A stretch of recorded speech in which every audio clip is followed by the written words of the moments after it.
Tu enregistres? Voilà, tu n'enregistres. Non, c'est déclenché. C'est pas ni. C'est pas déclenché.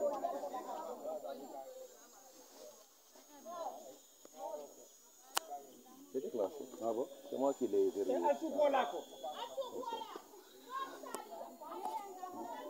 C'est bon? Gaïbana, Voilà. présentez-vous.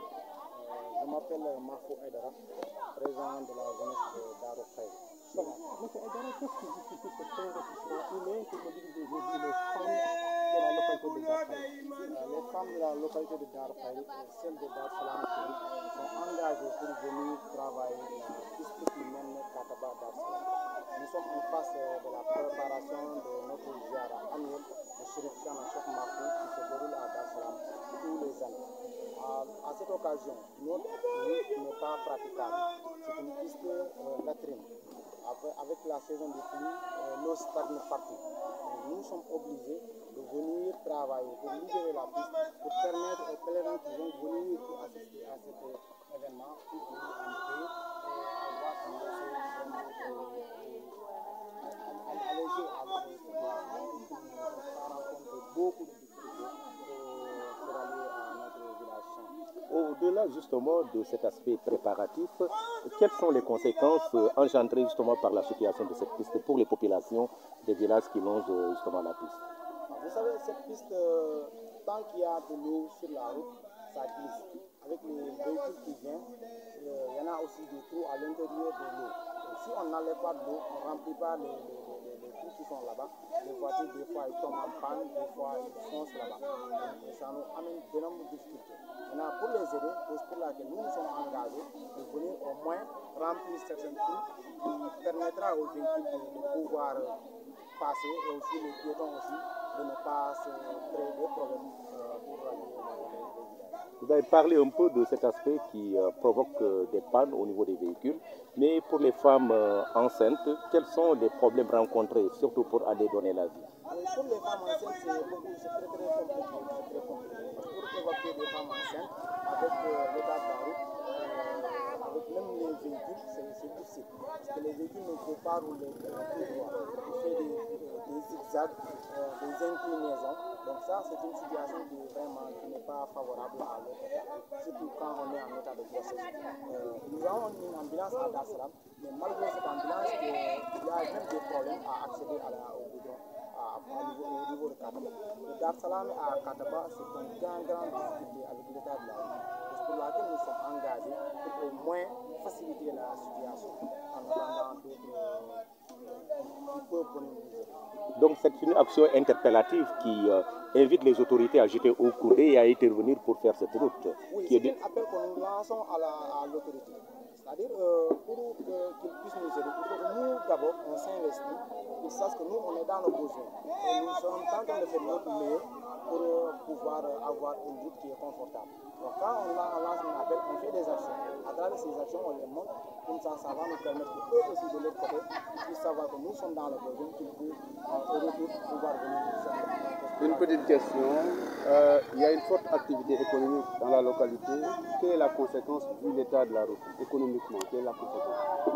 Économiquement, c'est des problèmes. Parce que quand je regarde, nous avons des flux qui sont ici. Maintenant, pour que les gros poteaux puissent accéder, pour pouvoir ramasser nos flux, c'est un grand problème. Donc nos flux pourrissent ici parce que l'état de la route n'est pas praticable. Ils ont des difficultés à accéder dans la zone. Donc c'est un manque à gagner pour la population. ci wolof fàttali ñu sa tur ak sa sant. maa ngi tudd Mahfou Aïdara, président de la jeunesse de Darou Khaïr. tey lii am fii tey mobilisation jigéen ñi ak xale góor yi lan moo ko waral. ñun dañoo mobiliser wu pour ñëw xool suñu yoon bi dafa nekk yoon yoo xamante ne du goudron yoon suuf la te yoon suuf bi ndox bi daf fay taxaw su fay taxawee fu muy taxaw noonu oto suñ fay jaaree daf fay bàyyi foofu ay pax yooyu nañu bëggoon ñëw pour remplir ko def foofu au moins suuf pour oto yi suñu ñëwee pour mën a jàll pour mën a rallier suñu dëkk Darou Salam Cissé xam nga ñun Darou Salam Cissé chaque année dañu am gàmm bu ñu organiser chaque année gàmm boobu moo waroon préparation gàmm boobu loolu moo waral mobilisation pour pouvoir pour ñu mën a joxe suñu pèlerin ñoo xamante ne ñoom ñuy war a ñëw pour gàmm bi ñu mën a am accès facilement pour mën a rallier Darou Salam. mais jafe-jafe bi moom yàgg na te muy juree gàllankoor si population yi mun nga dellu si gàllankoor yi surtout si femmes yi nga xam ne dañoo ëmb jafe-jafe yi nga xam ne ñoom la ñuy jànkuwanteel. waaw ñun jafe-jafe yi bëri nañu suñu xoolee suñu côté femmes yi nga xamante ne ñu ngi ëmb suñu leen mën a évacuer war leen yóbbu juli leen wala suñu yoon suñu ambulance sa pour mu mën a jàll si yoon bi dafay jafe ndax yoon bi ak oto bi dafay pant dellu di def ay zigzag pour mu mën a génn si ndox loolu dafa nekk situation boo xam ne dafa difficile parce que ki nga xamante ne mu ngi ëmb yëngatu yooyu waru ko su amee yëngatu yooyu yenn saa yi dafay dellu dafay répondre si yaramam te loolu du koy arrangé yenn saa yi day andi ay complication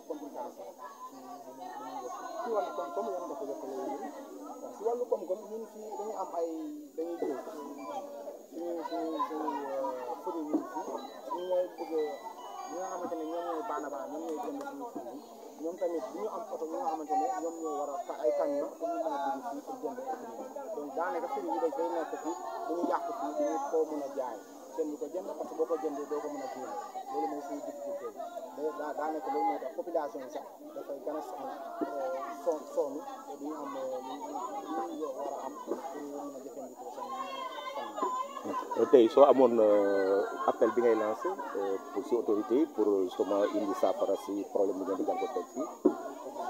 waaw lu may lancé appel bi may lancé mooy maa ngi wax autorité képp koo xamante ne autorité képp koo xamante ne mën nañu jàppale ñun soxla nañu ko pour ñu jàppale suñu yoon bi mooy suñu priorité xam nga pour ñun fii sa population bi ñu mën a am priorité si yoon bi lay jaar yëpp yoo xamante ne soxla nañu ko si yoon bi lay jaar ñu amul yoon pour ñu mën a dund sax dund bi dafay gën a métti ñu bagage sax day gën a cher ndax oto boo koy dugal fii da lay laaj ay prix yoo xamante ne c'est pas raisonnable yenn saa yeneen oto yi sax dañuy bañ di dugg pour andi suñu marchandise donc loolu jafe-jafe la bi nga xamante ne sonal nañu trop léegi ñu ngi lancé appel képp koo xamante ne mën nañu jàppale même autorité yi sonal nañu loolu seen jàppale loolu moo tax ñu suñu bopp ñu mobiliser organiser ñëw defar au moyen tali bi comme ça ñu xamante ne suñu jàppale